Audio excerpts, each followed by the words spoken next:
bado tunasukuma. Mheshimiwa Tuju hayuko sawa. Bado wako mgonjwa.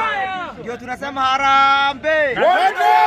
President William Ruto is the latest to add his voice in the troubles facing former cabinet minister Raphael Tuju, who is under arrest and hospitalized at the Karen Hospital.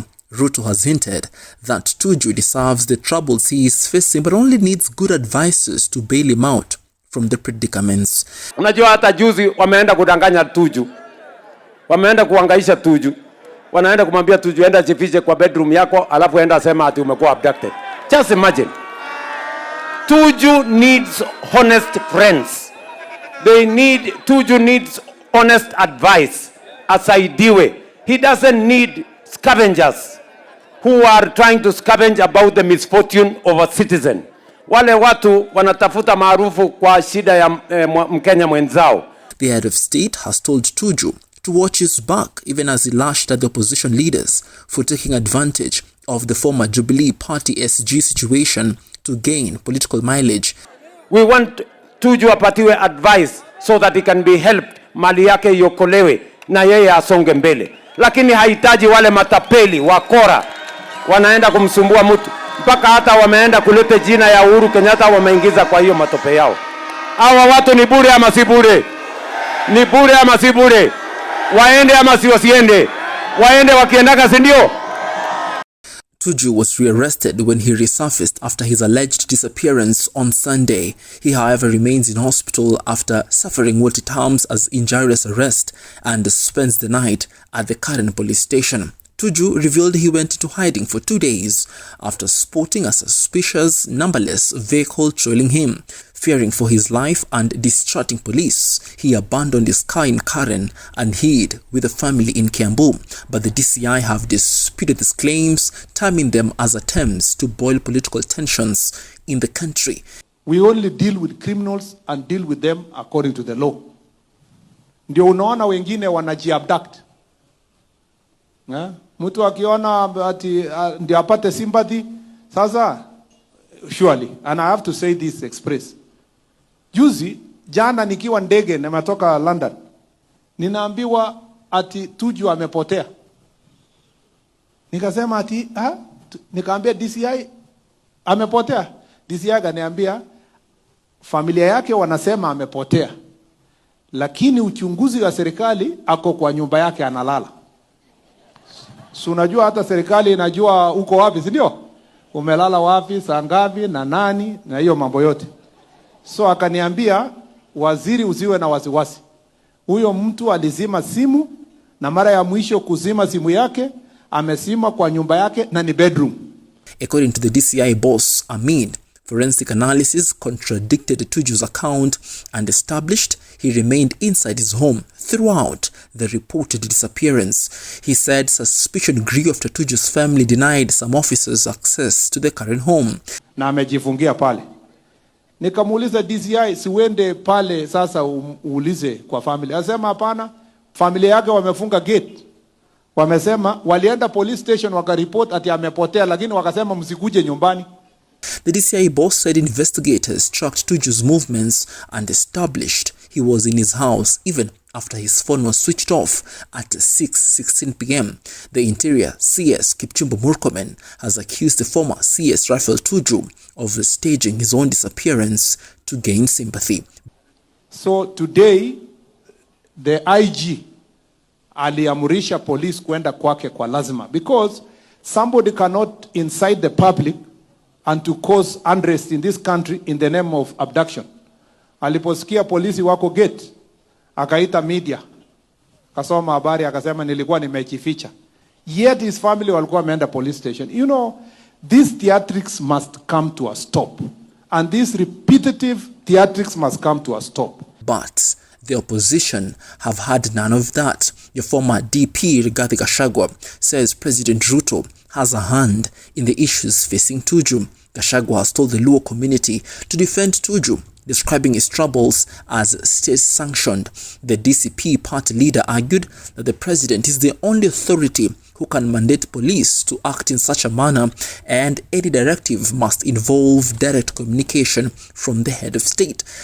Haya, pale huyu Raphael Tuju, hii hoteli amenunua through proxies. Pale iko Land Rovers, Land Cruiser 50 na askari. Who else can send 50 Land Cruiser to evict somebody from his premise? Si ni Kasongo peke yake? Na mimi nimeona Wajaluo pale wanalia. Nyinyi Wajaluo, simuulize sisi. Munalia hapo, sijui broad base, sijui two term. By the time Kasongo atamalizana na nyinyi, mtauliza sisi Wakikuyu. Sasa hoteli ya mtu wenu Mjaluo mwenzenu amechukua na anasema muko pamoja. Polisi wamejaa pale, wamefukuza Tuju. Nyinyi hamjui Kasongo, simuulize sisi. At least Kalonzo walijua hii mtu kuliko sisi. Lakini mimi naendelea kumuongezea makosa ya Kasongo ndio igie kwa kichwa kabisa. Niendelee kumwambia Kalonzo? Nimwambie nisimwambie?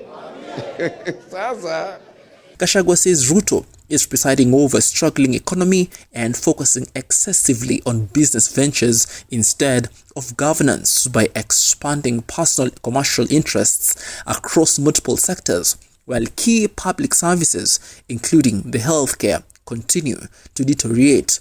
ask us, our Luo nation brothers, talk to us. Ask us, who is this man? We will tell you. He came here and deceived us. He was here every Sunday in every church with the 2 million shillings. Siku hizi hakujangi hapa. Sasa amehamia kwa Wajaluo. Kila siku ako huko, hata leo ako huko. Same thing, same strategy, same trick, same conmanship, same script, same results.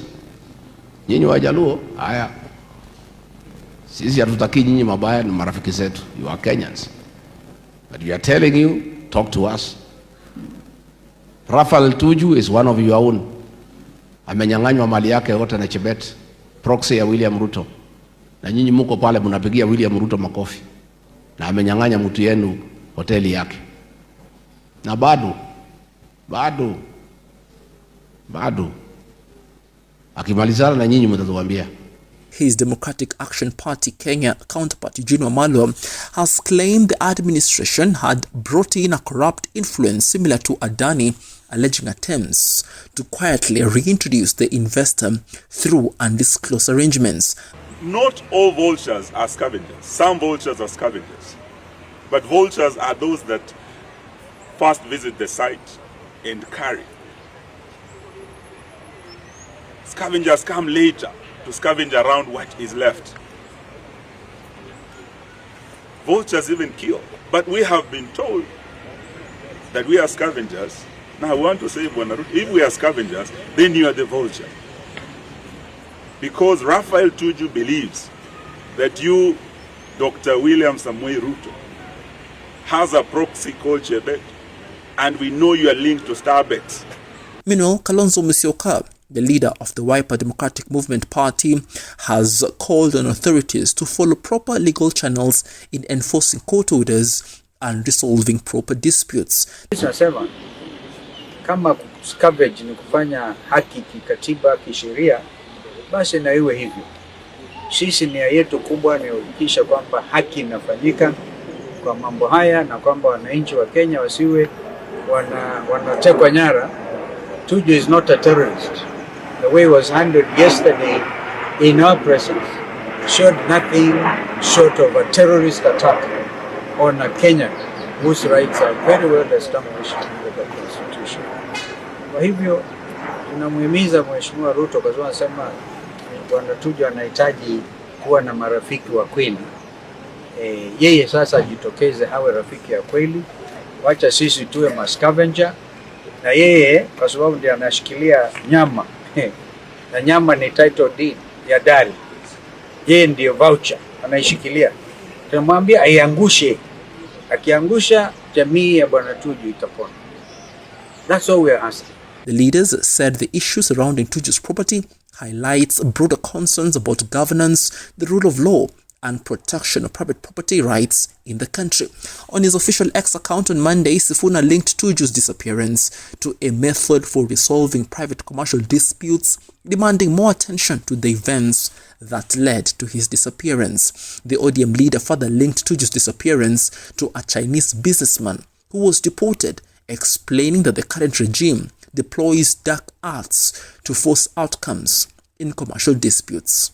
The former minister is facing a court battle over the ownership of Dairy Business Park in Karen. The dispute involves an alleged failure to repay 1.9 billion Kenya shillings loan borrowed from the EADB in 2015.